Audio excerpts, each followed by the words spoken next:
बिस्मिल्लाहिर्रहमानिर्रहीम। अस्सलाम वालेकुम अजीज दोस्तों, आपके गोशे गुजार एक ऐसा वाक़या पेश करने लगा हूँ जिसे सुनकर आप भी अल्लामा इकबाल रहमतुल्लाह को एक वली मानने पर मजबूर हो जाएंगे।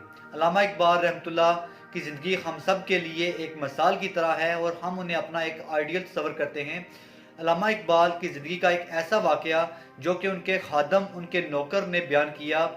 उनका नौकर कहता है कि मैंने सारी ज़िंदगी अल्लामा इकबाल की खिदमत की है।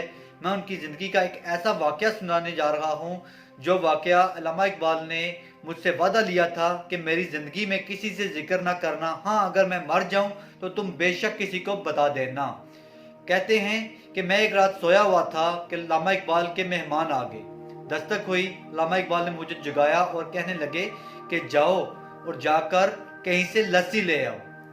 अब नौकर जो परेशान था, कहता मैं परेशान था कि आधी रात को मैं लस्सी कहाँ से लाऊंगा, लेकिन नौकर क्या और नखरा क्या, आका की बात को कैसे टाल सकता था। वो फौरन उठा और बर्तन लेने के लिए किचन में गया, लेकिन अल्लामा इकबाल रहमतुल्लाह, अल्लाह पाक उनको जन्नत में आला मकाम अता फरमाए, उन्होंने कहा कि बर्तन मैं खुद धो कर दूंगा। अल्लामा इकबाल ने बर्तन धोया और धोकर मुलाजिम के हाथ में दिया और कहा कि जाओ जाकर लस्सी लेकर आओ।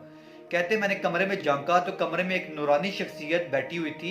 कमरा भी चमक रहा था, दमक रहा था, और कमरे में बैठे हुए शख्स जो थे वो कोई पहुंचे हुए बुजुर्ग लग रहे थे। कहते मैं फौरन दौड़ा और बाहर गली की तरफ चल पड़ा।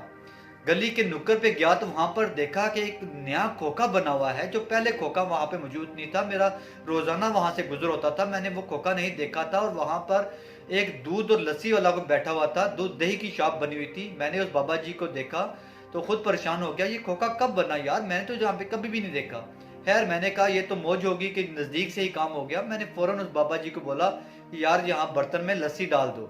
बाबा जी ने लस्सी बनाई और लस्सी बनाकर मुझे बर्तन भर दिया। जब मैंने पैसे पूछे तो मुस्कुरा कर कहने लगे कि जाओ, हमारा अल्लामा इकबाल से मामला चलता रहता है। मैं बड़ा हैरान हुआ कि इकबाल को ये जानते हैं लेकिन मैं इनको नहीं जानता, ये कौन सी शख्सियत है। खैर मैं वहां से चल दिया, वापस आया, लस्सी पेश की। अल्लामा इकबाल ने वो लस्सी ली। इकबाल कहने लगने लस्सी जब अपने मेहमान को पेश की तो मैं वहां से वापस आकर अपने कमरे में इंतजार करने लगा कि अभी मेहमान जाएंगे तो मुझे मजीद हुक्म दिया जाएगा। मैं उस हुक्म का इंतजार करने लगा। तो जैसे ही मेहमान वहां से फारिग हुए, रुखसत हुए, इकबाल बाहर उनको दरवाजे तक छोड़ने आए तो मैं भी बाहर निकल आया। मैंने इकबाल से कहा कि आप तशरीफ ले जाएं, मैं दरवाजे बंद कर देता हूँ। वो नौकर कहते हैं कि मैं जब दरवाजे बंद करने के बहाने जब अल्लामा इकबाल अपने कमरे में चले गए तो मैंने फौरन गली से बाहर झांका, जो तो ये देखकर हैरान रह गया कि वो जो रूहानी शख्सियत घर से बाहर निकली थी, उनका एक पाँव इकबाल के दरवाजे पर और दूसरा पाँव गली के नुक्कड़ पर मौजूद था। अल्लाह, वो क्या शान वाले बुजुर्ग थे जो उनकी ये करामात देखकर मैं हैरान रह गया।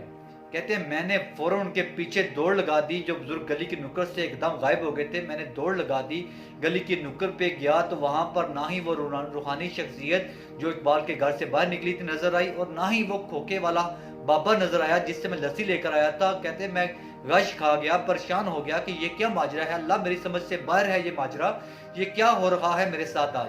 कहते मैं दौड़ा हुआ इकबाल के पास वापस आया और उनके पाँव में गिर कर रोने लग पड़ा कि इकबाल, मैंने अपनी गुनाहगार आंखों से आज जो वाकया देखा है, आज जो हस्तियां देखी हैं, ये हस्तियां कौन हैं, मुझे बताओ खुदारा। अगर आपने मुझे ये ना बताया तो मेरा दिल फट जाएगा, मैं मर जाऊंगा। मुझे प्लीज बताएं ये कौन सी शख्सियत थी, वो खोखे वाला कौन था, और ये जो नूरानी शख्सियत हमारे घर में बैठी थी तशरीफ रख फरमाती, ये कौन थी।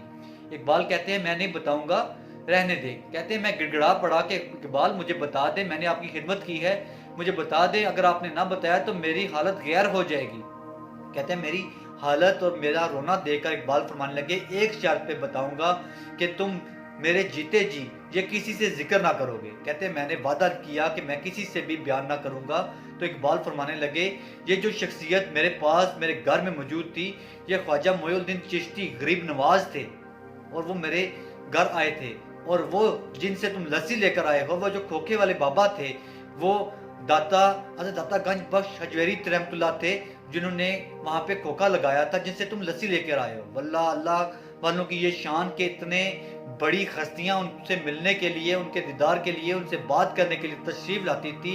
और हम लोग इकबाल के बारे में अक्सर बात करते हैं कि इकबाल को वली कैसे कहें, इकबाल ने दाढ़ी नहीं रखी थी, इकबाल ये था, इकबाल वो था। वो उस हस्ती के बारे में कोई शुबा रह नहीं जाता ये वाक़यात सुनने के बाद। ये वाक़या जो उनके खादम ने बयान किया है, और अल्लाह पाक उनके खादम को भी और इकबाल को भी जन्नत में आला मुकाम अता फरमाए, और हम लोगों को हदायत दे कि हम लोग भी नेक अमल करें, नेक काम करें और इकबाल की पैरवी करें। इकबाल हमारे कौमी शायर होने के साथ साथ वली अल्लाह भी थे। अल्लाह पाक उनको आला दर्जात अता फरमाए। आमीन।